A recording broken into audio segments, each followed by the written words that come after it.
Hi friends, आपका स्वागत है आर के हेल्पिंग इंडियंस चैनल पे। आज हम लोग कंप्यूटर एमसीक्यू के सेट नंबर 7 के बारे में डिस्कस करेंगे और ये सेट नंबर 7 आपका एमएस एक्सेल पर रहेगा और ये एमएस एक्सेल पे दूसरा नंबर सेट है जो कि ये मैं बनाने जा रहा हूँ। और इसमें जो भी वीडियो क्वेश्चन कंटेंट रहेगा, आपको बहुत सारे ऐसा एंट्रेंस एग्जाम है जॉब रिलेटेड जो बहुत उसके लिए बहुत इंपॉर्टेंट रहता है। और एक्सेल पे जब भी ऐसा जॉब रिलेटेड क्वेश्चन आता है तो आपका एक्सेल पर बहुत एम्फेसिस दिया जाता है। तो जैसे कि बेल्ट्रन, बीएस स्टेट, एसएससी, ये सब बहुत ऐसे फर्स्ट इवन आपका गेट, यूजीसी के जो प्रीलिम्स लेवल के जो फर्स्ट पेपर होते हैं उसमें भी आपको कंप्यूटर रिलेटेड क्वेश्चन पूछे जाते हैं जो कि ज़्यादातर एमएस ऑफिस के रिलेटेड आपका रहता है, तो उसमें भी आपको ये हेल्पफुल रहेगा। चलिए स्टार्ट करते हैं। The name box appears below the status bar, appears to the left of the formula bar, shows the location of the previous active cell, none of this। तो इसका आंसर होगा आपका number B, appears to the left of the formula bar, क्योंकि जब आपका name box होता है आपका सेल एड्रेस बताता है, ठीक है। तो ये आपका फार्मूला बार का जस्ट लेफ्ट साइड में जो आपका होता है उसको नेम बॉक्स बोलते हैं, जहाँ पे आप पर्टिकुलर सेल का एड्रेस देख सकते हैं। Hyperlinks can be text, picture, drawing, all of the above. तो हाइपरलिंक्स आप फीचर, टेक्स्ट, पिक्चर, ड्राइंग सब में यूज़ कर सकते हैं, तो आपका ऑल ऑफ द एबव होगा इसका। Question number 3, text formula replace self references, returns a CII value of character, concatenate and manipulate text, none of the above. तो टेक्स्ट फार्मूला आपका यूज़ होता है कॉन्केटिनेट एंड मैनिपुलेट टेक्स्ट के लिए, तो option number C होगा इसका। Question number 4, in Excel by default numeric value appears in. यहाँ पर पूछा जा रहा है बाय डिफ़ॉल्ट न्यूमेरिक वैल्यू का अलाइनमेंट क्या होता है। तो बाय डिफ़ॉल्ट आपका एक्सेल का सेल में, स्प्रेडशीट का सेल में आपका न्यूमेरिक वैल्यू का अलाइनमेंट होता है right side, number B option होगा। वही आपसे पूछा जाए कैरेक्टर का अलाइनमेंट क्या होगा तो लेफ्ट साइड होगा। इन एक्सेल डैश में not contain in formula, text constant, number constant, circular constant, all of the above.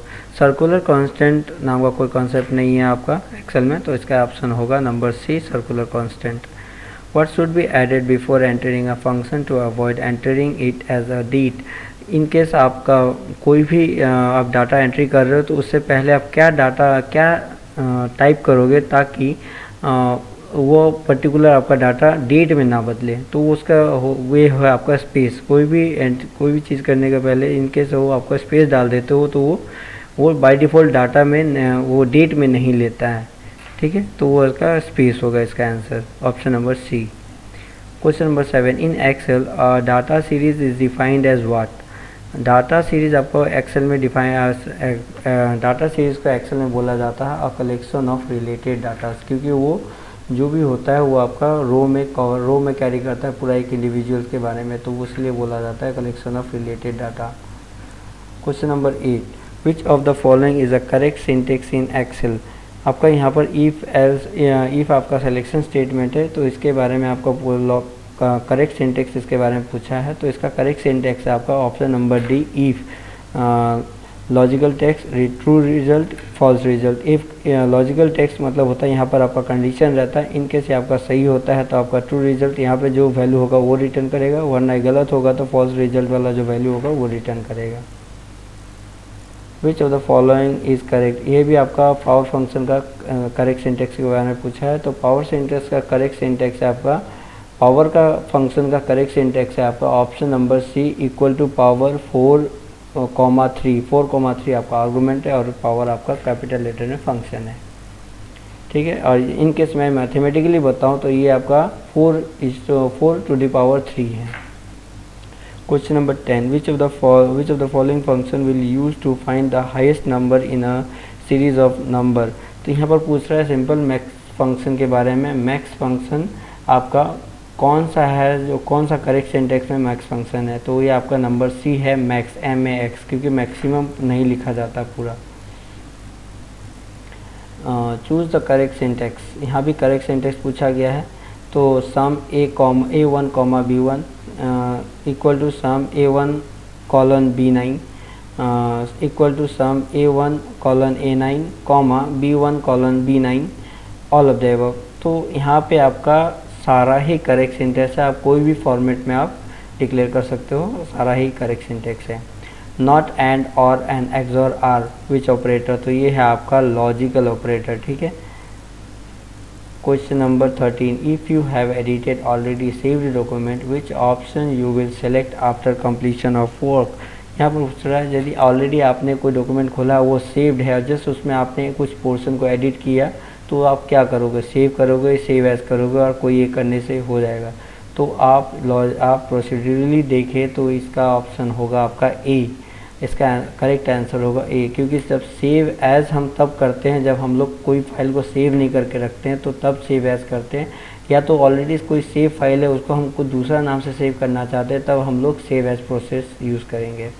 और कुछ जस्ट एडिट किए हैं उसको सेव कर रहे हैं, तो उसको सेम नाम से ही तो सेव करेंगे, ठीक है। Question number 14, in order to perform calculation in spreadsheet you need to use formula. Spreadsheet में कोई भी चीज़ कैलकुलेट करना है तो आपको फार्मूला का ही ज़रूरत पड़ेगा, तो ऑप्शन नंबर ए होगा इसका। Question number 15, how you can link one cell from another. एक सेल से दूसरा सेल को कैसे लिंक कर सकते हैं, तो वो आपका बाई इट्स एड्रेस। हर एक हम लोग ये जानते हैं, तो एक स्प्रेडशीट में हर एक सेल का एक एड्रेस दिया जाता है, तो कोई भी सेल को मैं रिलेट करना चाहता हूँ दूसरे सेल से, तो मुझे सेल एड्रेस से ही मैं रिलेट कर सकता हूँ, तो इसका ऑप्शन नंबर ए होगा, by cell address. Question number 16, we can protect the workbook by the following procedure. Write reservation password, read only recommended, protection password, all of the above. तो यहाँ पर तीनों ही प्रोसीजर्स आप यूज़ कर सकते हैं, तो इसका आंसर होगा आपका all of the above. In question number 17, in MS Excel which tab appear at the bottom of the workbook. Workbook के नीचे कौन सा टैब आपका अपीयर होता है। लोकेशन टैब कोई नाम नहीं, व्यू टैब आपका ऊपर होता है, सीट टैब आपका नीचे होता है, जिसमें पर्टिकुलर कितने सीट्स हैं आपको वो बताता है, वर्कशीट से वो बताता है। तो वर्कशीट नंबर 1, सीट नंबर 1, 2, 3, तो ये टैब आपका नीचे होता है, तो option number C, sheet tab, ठीक है। क्वेश्चन नंबर 17 का। क्वेश्चन नंबर 19 का, C9 colon C12 indicates individual cell, mix cell, range of cell, double cell. तो ये है आपका रेंज ऑफ सेल्स, क्योंकि जब भी आपका कॉलम में यूज़ होता है तो उसको रेंज ऑफ सेल्स बोला जाता है, ठीक है। रेंज ऑफ सेल डिक्लेयर करने के लिए हम लोग कॉलन सिंबल यूज़ करते हैं। तो क्वेश्चन नंबर 18 का ऑप्शन नंबर होगा C, range of cells. Question number 19, in Excel what is represented by the small black square in lower right corner of an active cell range. तो वो आपका lower आपका just नीचे आपका जो cell का नीचे एक कॉर्नर में स्क्वायर बॉक्स ब्लैक कलर का होता है, उसको क्या बोला जाता है, उसको बोला जाता है फिल हैंडल, ठीक है, fill handle, option number C. Question number 20, a dash is grid with labelled columns and rows. इसका क्या होगा, पूरा ग्रिड, रो और कॉलम का ग्रिड कौन सा है, टूल बार, फार्मूला बार, क्लिपबोर्ड, वर्कशीट। तो हम लोग ये देखे होगा आपका वर्कशीट जो होता है आपका रो और कॉलम का पूरा ग्रिड है, तो आपका क्वेश्चन नंबर 20 का ऑप्शन होगा नंबर डी, वर्कशीट। आपका जो वर्कशीट होता है पूरा रो और कॉलम का पूरा ग्रिड है, तो उसको बोला, उसीलिए उसको grid of labelled column, grid with labelled column on row बोला गया है।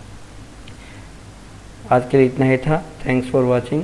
इनके से वीडियो कंटेंट आपको अच्छा लगा हो तो प्लीज़ लाइक और शेयर ज़रूर कर दीजिएगा, और सब्सक्राइब इनकेस नहीं किए हैं तो कर लीजिएगा, ताकि आपको कोई भी वीडियो अपलोड हो आपको इमीडिएटली नोटिफिकेशन मिल जाए।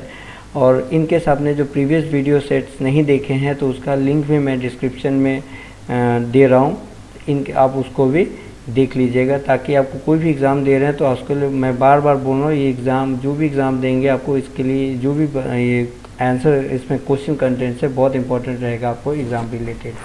Thank you, have a nice day.